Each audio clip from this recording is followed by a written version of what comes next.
What is up, everybody? Welcome to Pack Rats MTG. This is Patrick, and I am Cameron. We are the brothers Pack Rats, and we're here with another episode of Keep It or Cull It. So to explain how this works, we've got 2 cards from all 5 colors, artifacts, and multicolored cards, randomized from our collection.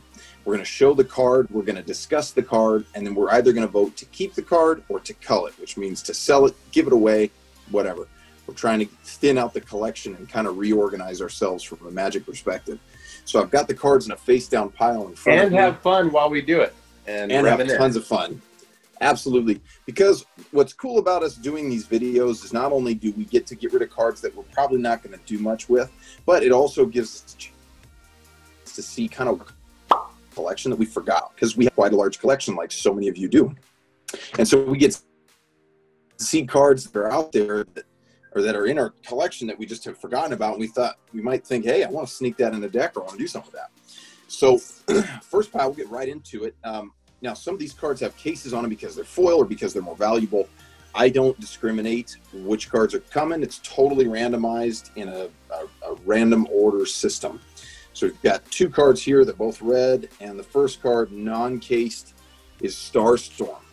Oh, Starstorm. Starstorm is X and 2 red for an instant. It deals X damage to each creature, and then it has cycling for 3. Yep. What are your thoughts on Starstorm, bud? I love Starstorm. Look, I loved cycling far before it was cool to do, when they started making things like Flourishing Fox and Standard, right? Like before cycling became broken, I still loved it. I loved cycling lands. I loved cycling, Crows and Tuskers and so forth. So I love cycling, and Starstorm, being able to have a kill spell or cycle, it's a great card. And specifically in Commander, because actually that card probably came from my mono red precon. Actually, this particular copy came from one of the Commander 2020 decks, but I'm sure we have yours. And I think I pulled a Starstorm back in the day that we still have. Mm-hmm. Great card. Super valuable card. Money, no, excellent. And for all the Commander players out there, such a solid card for any red-based Commander deck. I love it. 100% agree. And I wanted to point out why Starstorm is so valuable, besides the fact that you can ditch it if it's not right for your scenario. Unlike a bunch of other red sweeps, this says each creature. It's not each creature without flying. So it's a lot more versatile than a lot of the other red sweep options, and really, even when you consider other sweep options in other colors, this is still a decent card. It holds its own right. And with that, as a player who really dislikes red, cards like this allow me to have a reason to play red. I got to be honest. They restore your faith in red? I don't want to say they do that, but they let me enjoy the game while playing red still. So keep it or cull it. Keep it. I love Starstorm. Keep. 100%. I would not want to get rid of any copies of Starstorm. I'm sure we can always find a deck. Yeah. Okay, so the first cased, I think this is the first cased card that we've gotten randomized. I think so, I have no idea what it is. Yeah. Could be totally useless. We'll see. So it's so it's Brawl and the Sky Shark Raider. This is one of the Commander 2020 partner guys. 3 in a red for 3/3, partners with, Shabraz the Sky Shark. Whenever you discard a card, you put a +1/+1 counter on Brawlin, and it deals a damage to each opponent. And then you can pay a red to have them gain trample until end of turn. Yeah. Alex has been using that in his, Jeskai Commander cycling deck. Oh, no kidding. Mm-hmm.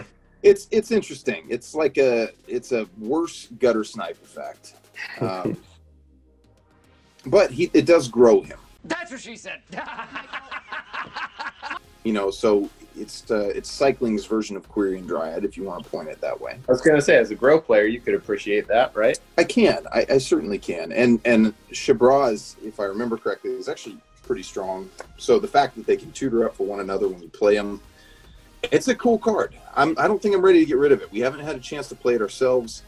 Right. Yeah. Seems fun. Yeah. I'm going to vote keep.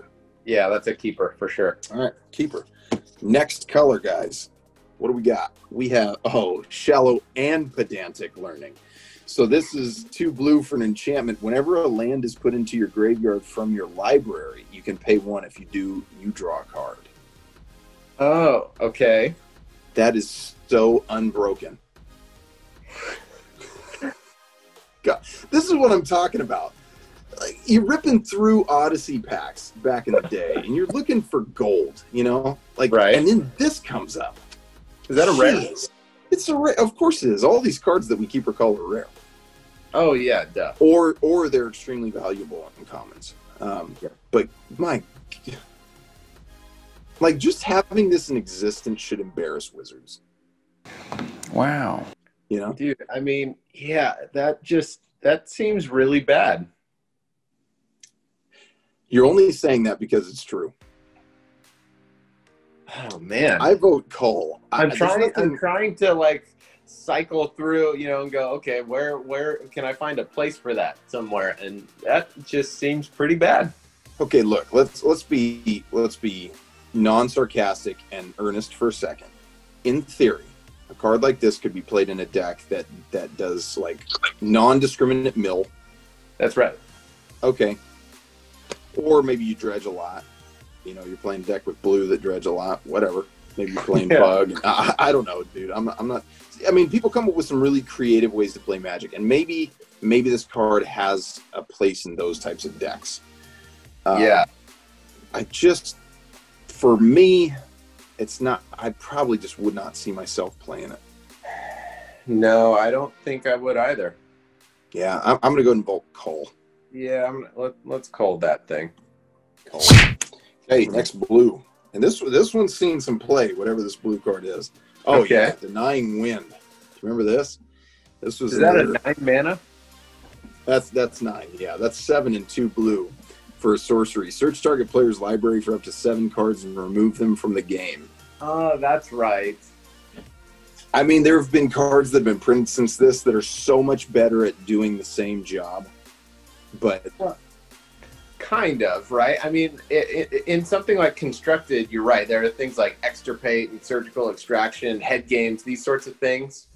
But actually, that card in Commander isn't too bad since everything's a singleton. true, and there's usually enough time to build up to 9 mana. Yeah. Again, this is not the type of card that I like to play, though. I like player feel. I don't like searching people's libraries to rip cards from them. Just not my thing. Oh, I love it. I know you do. Love it. And I know that's why we're going to be on opposite sides of the vote spectrum here. Yeah. I'm gonna definitely vote to keep. I would love to play that in some derpy Commander thing. Yeah, I know you would. So I'm not even going to cast my vote because you know where my head's at. All right, it's cast. Well, no. If you want to call it, do you want to like flip a coin for it or something? No, I think we should set a rule since it is a collection, a dual collection. The person who wants to keep it always will win that vote or that argument. All right, next color looks like Squall Line. X and 2 green for an instant deals X damage to each creature with flying and player. So it's instant speed Hurricane for an extra green. Right. And I actually, believe it or not, I remember playing this out of the sideboard in Time Spiral. I think I played a single copy in the board. I remember, let's see, in Time Spiral. Okay. Would that be very useful during Time Spiral? Well, you had stuff like Simic Sky Swallower that was running around. Time Spiral Ravnica block, right? So that was something. And obviously it's a very inefficient way to deal with something like that. But yeah, not a ton of, I mean, you had like Stonecloaker, but nobody played that but me. Much to their mistake, of course. I played similar things. Like I remember I used to play Hurricane and Cloud Thresher at points, like when I was playing 5-color control versus fairies, right? Cloud Thresher was, oh man. Oh, he was a dominator. But Hurricane also, I played a bit, I think, against fairies. But Squall Line, yeah, never played Squall Line, and I would vote to call that.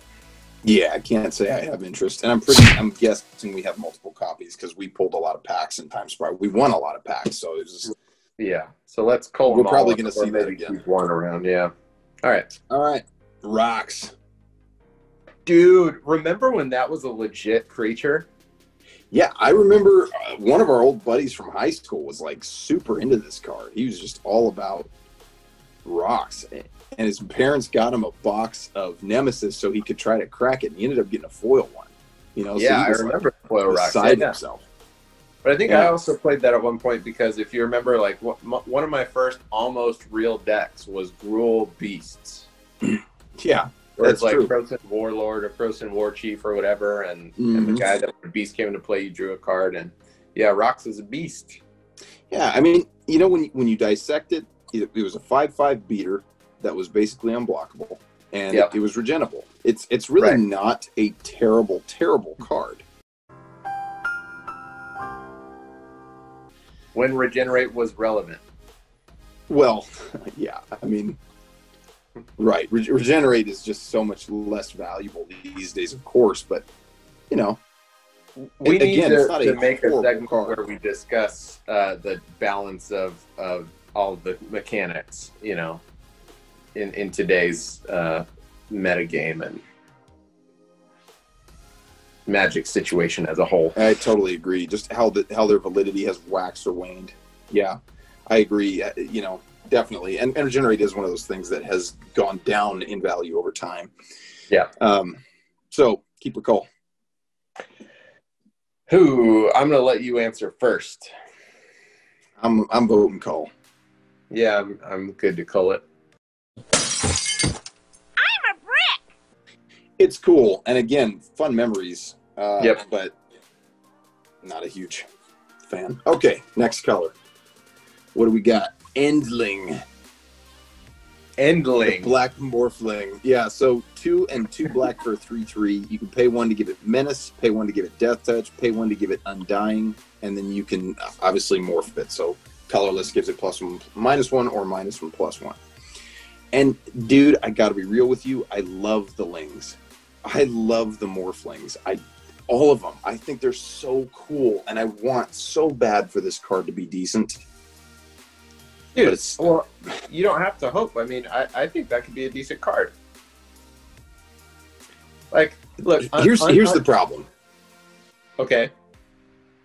All the other Morphlings, like Aetherling, Morphling, Windreaver, Thornling, they have a way to concretely disrupt death. Doesn't Undying do that? Once. Yeah. Once. Whereas, you know, Thornling gives it indestructible. You can do that over and over again. Aetherling removed and came back. Morphling became, I think it was Shroud. Windreaver bounced. You just never, you could, once that card hit, it was so rare that any of those would ever leave play again. Yeah. Or not come back. With Undying, though, you got 1 extra shot, which, like you said, I will give this the credit. Undying gives you a chance for a 2-for-1. That's cool, you know? And for that reason, you're right. The card is not unplayable. Right. And actually, that, you know, some of its other modes, I mean, Menace, actually, as a mechanic that people might not think is really good, is really good. It is. It's great evasion. Yeah. Yeah, I can level with you on that. Yeah, I actually like that card a lot. I've Okay. never played it, but I'd be interested in playing it. All right, we're voting keep. Hey, I'm interested to see what this is because it's a black card in a sleeve. Okay. Oh. Foily Dark Suspicions. Cam, you've got lots of experience with that card. I do. So 2 and a black for an enchantment at the beginning of each opponent's upkeep. That player loses a life for each card in his or her hand more than you have in yours. Yep. So Didn't you used to play a deck that was like based on Dark Suspicion? it wasn't based on it, but it was certainly a synergistic card, and I always had a couple copies in there back at that time, and I'm trying to remember all the engines, but the general idea with the deck was to function more out of the graveyard than the hand, right? Yeah. So Tortured Existence was a thing, Phyrexian Reclamation was a thing. Didn't you have a bunch of like Mere Servitors and yeah, the other one that Nether Shadow. Yeah, like Nether Shadow. Yep. Yeah, that iteration did exist, and then it kind of shifted more towards a mono black control type of thing with Necro Savant. You know, but again, just trying to live out of the yard so that they were punished every turn for living out of the hand. Yep. I love this card. I think it is so cool, and I, you know, in Commander, it's not far fetched that this could actually be a pretty powerhouse kind of a card. Yep. You know, especially if you're playing a control deck, which is rampant in Commander, the likelihood is that they will have more cards in their hand than you. And it's a nice little bleed you kind of card, you know? Exactly. And the thing is, you know, we've talked about offline, we've talked about the power imbalance of control versus aggro and Commander in general. And when I look at Dark Suspicions, I'm thinking, okay, you know, that like Orzhov Humans thing that, you know, I've got my eye on. If you could do, you know, like an Enlightened Tutor for Dark Suspicions in an Orzhov Humans aggro deck, that's a pretty decent way to come back from a control card advantage. I agree. Well, especially if you can make enough a dent in the initial life total, then you don't mind living off the top of the library at that point. Yeah. Because then you're just on that clock. So I think we're kind of both in agreement then. Keep or cull? Yeah, keep. Keep. Oh my God! All right, next pile. Looks like white. Rest in peace. Oh, God. 1 and a white for an enchantment when it comes into play. Sorry, when it enters the battlefield. Exile all cards from all graveyards. If a card or token would be put into a graveyard from anywhere, exile it instead. Interesting verbiage. Adam is out there, and he's watching this, and he recently played that against me in our game of Commander, and which made my logic knot in hand that much worse. And so, Adam, I didn't like when you played that against me, and it's a phenomenal card. I mean, I like living out of the graveyard, so I don't like when I see that card, but it's phenomenal. It's an amazing card, and again, the verbiage is so important. Exile it instead means you don't get die effects. You don't, you know, you don't get the things that enter the graveyard triggering anything else. It's a really excellent card, and for 2 mana, I mean, it is a rough ride if you get caught on the wrong end of one of these. So with that, keep it or cull for us. I mean, no, we got to keep it. Yeah. Yep. You like that? You like that? All right. Last white card, last monocolored card, in fact. Gift of Immortality. Really cool. So 2 and a white for an enchanted creature. When an enchanted creature dies, you return it to the battlefield under its owner's control. And then you return Gift of Immortality to the battlefield attached to it at the beginning of the end step. Yep. You know, we kind of downplayed auras in a previous video. And I still maintain that generally speaking... we downplayed enchantments. Yes, but I'm partially because the aura mechanic, the aura concept sets you up for a 2-for-1. And while that's still the case with this, in certain scenarios, this card, you know, it gives you a lot of staying power, especially in an aggro list. Orzhov Humans, like you're talking about. Right. This may not be a bad addition. No, it's an awesome addition. And the thing is, people are going to be screaming at you right now saying, but Cam, that doesn't protect against, you know, Path to Exile. But guys, run some sack outlets. What you talking about, Will?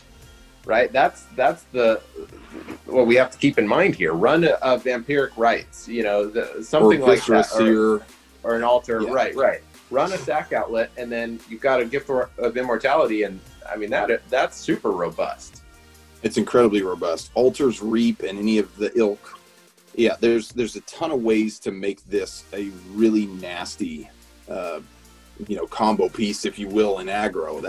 And especially in Orzhov, you have no excuse not to run. Exactly. Plenty of sack pieces, and even just the aristocrat type cards, right? I mean, even if you don't get anything out of the sacrifice, you keep the card on the creature, and then you dissolve their removal spell. It's excellent. So keep or cull? Yeah, keep. Definitely keep. All right, first multicolored card. Okay, sleeve? Not sleeved. Hogok, Arisen Necropolis. Yes, talk about playing from the yard. I think he's been banned, right? In a bunch of formats?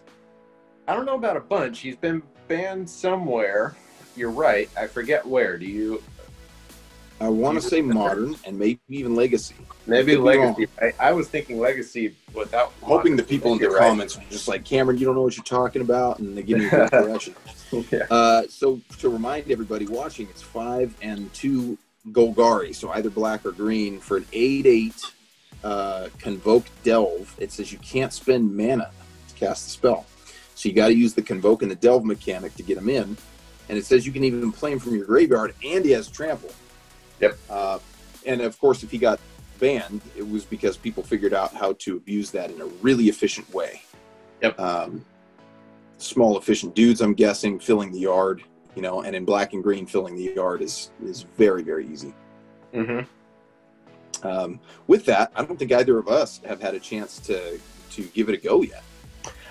I don't think we have, but I would love to. And actually, I'm wanting to play. I really want to make an Infect deck here, and the fact that if you put a grafted exoskeleton on him, that's a 1-turn clock. It is. That's like game over, right? Absolutely. And you know, to piggyback on that, he would be a fun commander. Oh yeah. Where your entire deck is molded to just building the yard and creating a board presence so that you could convoke him pretty quick. That could actually, you know, in terms, we talk about like the hierarchy of archetypes in Commander, that could actually be a very viable aggro strategy because it's so reliable. He's always sitting there waiting to be cast, you know? Yeah. That might be fun, dude. You might need to give that a go. Yep. So with that, I don't even think we need to vote. I think we know where this is going. Yeah. All right, now this one is a sleeved multicolor card. Okay. Kind of cool. Let's see what it is. Otrini, the Ever Playful. So this is actually one of the new Commander 2020 dudes. He's 3 and black, blue, green for 6/6. Mutate. Okay. Yep. For 1 and bug. Trample. Whenever this creature deals combat damage to a player, you can return a creature card with Mutate from your graveyard to your hand. Nice. It is pretty cool. You know, I still, the cat's out for me as far as the Mutate mechanic. Here's the I played a bit of Standard while Mutate was a big thing, which I remember you and I talked a bit about, and so you haven't really gotten to play around with Mutate. Mutate is really good when you can do things like in, you know, constructed 60-card deck, pack 4 Hex Druids. Hex Druids that their card have Hex or Paradise Druids. Sorry, Paradise Druids that have Hexproof, 2 mana, 2/1 Hexproof while it's untapped, and then you can just mutate all you want, right? So it's like, that's really good. I don't know if in Commander Mutate would hold up. I'm curious about that. I haven't seen many Mutate decks floating around in Commander, but it would be fun to try. Well, obviously the Commander 2020 decks were based on Ikoria, right? So yeah. It'd be interesting to see other people reviewing the Commander 2020 decks, and obviously we weren't doing videos back then. Right. This is a very new thing for us, so we didn't do any testing of Commander 2020, and we should have. And now that we're doing these videos, I would imagine as these types of things are coming out, we're going to play them, and we're going to review them, and we're going to talk about them. But yeah, I agree. It would be really interesting to see how the Mutate mechanic affects the Commander game. You know, maybe on the 70 to 80% scale. It's obviously not going to be seen in CEDH. We know that. No. But definitely for casual players, just playing with Mutate, I can tell you, you'll have a ton of fun with it, especially in casual. See? I mean, it could be a ton of fun, and it could be really good in casual. But when there's a lot of like removal and cheap removal floating around, don't be surprised when you get 2 for 1, 3 for 1, 4 for 1. You know, exactly.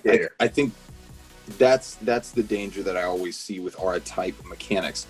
But again, if the point of your play group, and we're going to talk about this in another video, guys, on how to build a good play group. But if the point of your play group is just to have fun, like for us, Patrick and I are professionals. We have our own endeavors in life, and we have families, and we're not going to be showing up at every F&M every week anymore. It's just not in the cards for us. Pun intended. Our job, our goal with Magic is to be able to sit down, have some good hang time with our buds once or twice a month, and kind of, you know, get back to what we're doing. So a card like this, or Mutate Mechanic, that's like, yeah, that's a really fun thing to do. That's very enticing for guys like us, right? Because we want to get as much laughability and enjoyment out of a game of Magic. It's not just about the W. But it does bear in mind that if you are trying to be competitive at all, Mutate is going to be risky mechanic to play. That said, keep or call. I say we keep it. We haven't had enough time to experiment with it, right? Yeah, give it a little run, see what happens. I'm with that. Okay, artifact 1. Oh, Lord. The Akroan horse. Jeez. Right. Okay, so for a reminder for everybody, it is a 4-mana 0/4 defender. When it enters the battlefield, an opponent gains control of it. And at the beginning of your upkeep, each opponent puts a 1/1 white soldier creature token onto the battlefield. So right away, you know, your mind goes to hugs, you know, or party, really. Yep. Interesting idea. Even in Heads Up Commander, when you're playing a casual game, it's kind of interesting to give your opponent the token generator. Mm-hmm. You know, what are your thoughts on this? Well, I think it's terrible. Okay. I mean, honestly, right? Like, if someone played that, I would go, that's what you want to spend 4 of your manas on? Okay. And your whole turn 4. Like, you're spending your turn right. putting him on the board. Right. Or even in, like, turn 2, they played an accelerator, and it's like, ooh, turn 3, they're tapping 4, they're going to go for a horse. It's I offensive. think I'll win this game. Yeah, it's, guys, for those of you who are newer players just joining us, this is not an example of a good card or a good combination mechanic. And again, in a multiplayer game, when you're playing hugs, like maybe you're playing a Kaineos and whatever his face is, you know, this might be fun in a multiplayer scenario where where everybody's planning to have like a 2-hour game, but otherwise, geez. I mean, golly, God. that's one of the worst cards I've seen in a long time. Yeah. Can we call it now? Okay, good. Yeah. Goodbye. Last artifact, last card for the bid. Make it a good one. Oh, right. This is a Pandemonium. Okay, so it's a 1 What mana. set is that from? Theros. Okay. It says tap. Each player exiles the top part of his or her library face down. And then 7 tap sacrifice. Each player returns face up all cards he or she owns exiled with Pixis, then puts all permanent cards among them onto the battlefield. Interesting. It is interesting. It's almost good. Like, here's the thing. It's almost good in casual. If you're playing like a creature, you know, stompy wompy mid-range dirtler, that could be a good strategy for the late game, right? Yeah, yes. I will level with you there. That's kind of where my head's at. So there's 2 reasons why I could see using this. Like you said, a mid-range list where you kind of want to disrupt their library and their draws, and you know, maybe even be able to disrupt a tutor. That is very nice. That's good anti-control tech. And like you said, it's kind of like a living death in a way. Yeah. You know, to kind of refill the board state. But, you know, it could be an interesting addition to one of those lantern decks, you know, right, where you're looking at both players' tops of the library and you're trying to lock out the decent plays and just give them buckets of land. Yeah. It's interesting. Yeah. I'm honestly not sold on culling it yet. It's so interesting. I'm kind of interested by it. Yeah. So we're going to vote keep on this, guys. That's all right. We're keeping this thing. It's interesting. Again, we play for fun, right? That's the whole point. We want to get enjoyment out of the game. Yeah. Guys, thank you so much for joining us. This is Pack Rats MTG. Remember to like, subscribe, comment. We want to hear all the thoughts that you have. We hope that this was enriching in some way to you and your play group. And again, it's been fun kind of having nostalgic moments with our collection and getting to hang with you guys for a bit. So have an amazing rest of your whatever, and we'll catch you guys on the next episode.